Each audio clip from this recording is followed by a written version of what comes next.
Já faz um tempo que eu desejo vir falar com vocês sobre esse assunto em específico. Falo tanto aqui no canal sobre ações e fundos imobiliários, que eu compro X ações, que eu tenho tantos fundos imobiliários, mostro para vocês aqui, mas eu nunca entrei a fundo no que seria de fato uma ação e o que seria o fundo imobiliário. Qual vale mais a pena? Investir em ações, em fundo imobiliário? Tanto ações como fundos imobiliários são da renda variável, mas eu vou explicar para vocês agora com maiores detalhes o que seria uma ação e o que seria um fundo imobiliário. Comprar a ação de uma empresa significa ter parte nessa empresa. Quando você tem uma ação de uma empresa, você pode dizer, eu sou um pequeno dono dessa empresa. Uhul! Por mais que a porcentagem seja muito pequena. Imagine uma pizza aqui de 8 pedaços. Quando você retira um pedaço, sobra quantos? 7. Então, se você for dono de um pedaço de pizza de 8 pedaços, você tem 1/8 de uma pizza. Entenderam? Nesse mesmo sentido, se você pega uma empresa que tem milhares ou milhões de ações disponíveis para compra, quando você compra uma ação dessa, você se torna um pequeno dono dessa empresa, de forma muito pequena. Porém, você pode dizer, eu sou um acionista da empresa X. Vou usar como exemplo aqui o meu canal. Vamos supor que o meu canal estivesse na Bolsa de Valores. A minha empresa, eu tenho funcionários, pessoas que trabalham para mim, e eu estivesse na Bolsa de Valores. A empresa Divino Investidor. Aí, eu disponibilizo lá 1 milhão de ações no valor de R$ 100 cada ação. É só um exemplo para vocês entenderem. Se eu tenho 1 milhão de ações no valor de R$ 100, quer dizer que eu vou conseguir, através das ações, arrecadar para minha empresa R$ 100 milhões, através dos acionistas. Se todas as ações forem vendidas, eu terei R$ 100 milhões para investir na minha empresa, pagar meus funcionários, comprar o que eu preciso comprar, investir em maquinário, cenário e tudo mais. É só para você ter uma noção. Se você compra R$ 100 de 100 milhões, você tem uma ação no meio de 1 milhão. Agora, se você tem 1.000 ações no meio de 1 milhão, já é mais. Se você tem 100 mil ações no meio de 1 milhão, você já tem 1/10 da empresa. Então vocês conseguem entender que quanto mais ações vocês tiverem, mais donos de uma empresa, entre aspas, vocês são, ou vocês se tornam. Isso é ação. Agora, para explicar sobre os fundos imobiliários, eu vou dar um exemplo para vocês. Se você pega uma quantia em dinheiro e guarda na poupança, e todo mês coloca um dinheiro lá dentro, aquela poupança ela vai crescendo, correto? E aí você no futuro decide abrir uma pequena empresa. Você pegou um fundo de investimento que você tinha e começou uma empresa. Os fundos imobiliários funcionam mais ou menos dessa forma. Os cotistas que adquirem cotas dos fundos investem nos fundos imobiliários. Esses fundos investem de forma geral no mercado imobiliário.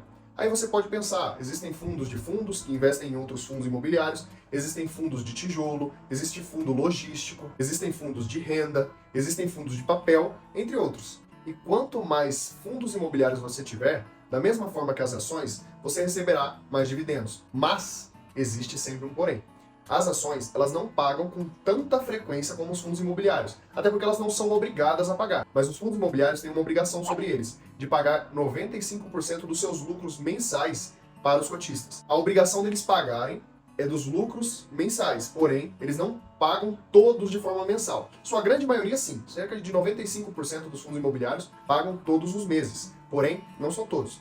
Mas, aqueles que pagam todos os meses estão pagando 95% do seu lucro. Por isso que é natural vocês verem os fundos imobiliários abrindo subscrições. Essas subscrições são novas cotas que estão sendo lançadas no mercado para eles assim adquirirem mais capital para continuarem investindo. Então, por isso que vocês veem aí um fundo que disponibiliza uma subscrição para os seus cotistas, para aqueles que já investem no fundo, num preço mais em conta. Por quê? Porque com aquele preço de mercado que tem, com as cotas que eles têm, eles estão bem. Só que eles aumentam a quantidade de cotas e tudo bem por eles, normalmente abaixar um pouquinho o preço, porque eles estão criando novas cotas e não substituindo uma por outra ou simplesmente fazendo uma promoção. Ainda falando de dividendos, é importante lembrar que existem perfis de investidor, como eu já falei em alguns vídeos para vocês. Existem perfis de investidor mais arrojado, existem perfis de investidor moderado e conservador.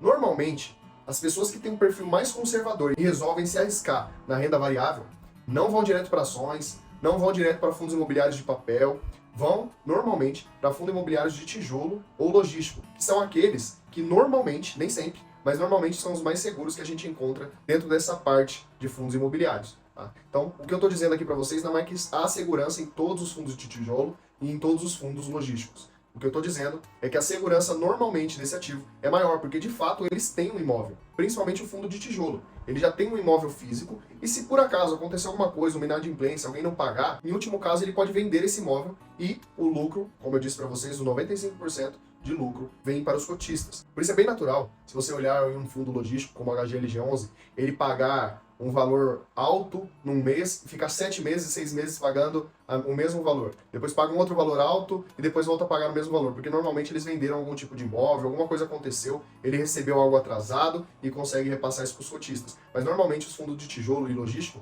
eles pagam de uma forma mais igual, diferente do fundo de papel, por exemplo, que paga de acordo com o valor do IPCA, do CDI, se cair ambos ou se subir, o valor que recebemos pode ser afetado. Agora, nas ações, existem ações que pagam 7 vezes ao ano, existem ações que pagam todos os meses, como é o caso do Itaú, mas existem ações que pagam apenas uma vez ao ano, quando pagam. O caso da Sanepar. A Sanepar, ela paga uma vez ao ano apenas. Agro 3, que eu também tenho na carteira, vocês já devem ter visto, pagou para mim agora esse mês de novembro, ele pagou apenas uma vez. Tudo bem pagarem apenas uma vez, mas normalmente aqueles que estão começando, que são mais conservadores e moderados, querem ver a carteira subir, querem ver rendimentos cair todos os meses. Por isso a maioria dos novos investidores vão por esse lado dos fundos imobiliários primeiro. Querem conhecer, querem receber rendimento todos os meses. E eu não os julgo. Comecei com os fundos imobiliários sim, mas hoje tem muito mais ações do que fundos imobiliários. Justamente porque eu quero que o meu patrimônio ele multiplique ao invés de somente receber dividendos. Coisa que no fundo imobiliário não é tão fácil acontecer quanto nas ações. Existem ações aí que sobem 30, 40, 50% em um mês, 2 meses. É muito difícil você ver isso no fundo imobiliário, tanto para cima quanto para baixo. Nessa questão, os fundos imobiliários são um pouquinho mais seguros ou menos arriscados, porque eles não caem tanto e não sobem tanto. Mas existem exceções. Fundos imobiliários arriscados que de fato caíram 60%, 70%, que é o caso do TORD 11, VSLH 11, que agora está se recuperando, mas caíram bastante durante um período. Então tome muito cuidado, pesquise bem, veja bem o porquê você está comprando aquele ativo. Eu vou falar uma vantagem e uma desvantagem das ações e dos fundos imobiliários. Começando pelos fundos imobiliários. Nos fundos imobiliários,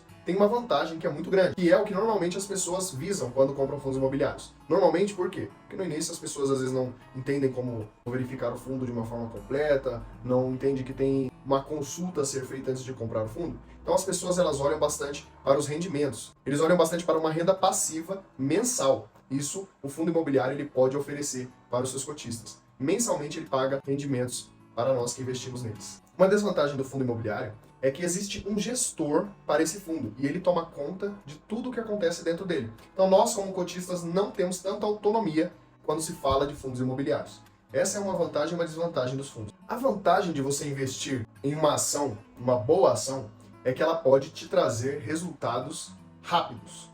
Só que isso também é uma desvantagem, porque ela pode te trazer prejuízos rápidos. Então você precisa conhecer aquilo que você está investindo. Eu sempre falo isso aqui para vocês. Conheçam os ativos que vocês estão investindo, para que vocês não caiam em furada. Se você conhece o ativo que você está investindo, vê que ele tem potencial de crescimento, quando se trata principalmente de ações, e é um ativo que há muito tempo tem pagado os seus dividendos de forma correta, tem só crescido a empresa, então compre com a intenção de que ela continue crescendo e pagando dividendos para você. Claro, se ela tiver bons fundamentos. Agora, se você não conhece uma empresa, você está vendo ela subir de preço, talvez as pessoas estão comprando simplesmente porque estão pagando muito dividendo. E aí? Se amanhã ou depois essa empresa cair, você pode ter um prejuízo radical, um prejuízo muito alto. Então tome bastante cuidado. Essa é uma vantagem e uma desvantagem das ações. A valorização ou a desvalorização de uma ação pode afetar em muito os novos investidores. Agora, para aqueles que já investem há mais tempo, já passou por altas e baixas no mercado, sabem que as ações são boas por isso. Se elas caem, você compra. Se elas sobem, você realiza o lucro. Vende um pouco, uma parte dela, se for do seu desejo, ou não, ou às vezes deixa na carteira mesmo. Compre ações baratas, para que quando elas estiverem num preço alto ou até caras, você decide se você vai comprar mais, se você vai vender, se você vai segurar na carteira, você tem uma autonomia maior sobre isso. Esse é o vídeo de hoje, falei um pouquinho sobre as ações e os fundos imobiliários, as diferenças. Eu espero que você tenha gostado. Se ficou alguma dúvida, pode deixar aqui no comentário, vou ter o maior prazer de respondê-lo lá. E deixar o coração também. Se você não é inscrito nesse canal, eu peço que se inscreva, envie esse vídeo para algum amigo seu. Que Deus abençoe você e um grande abraço.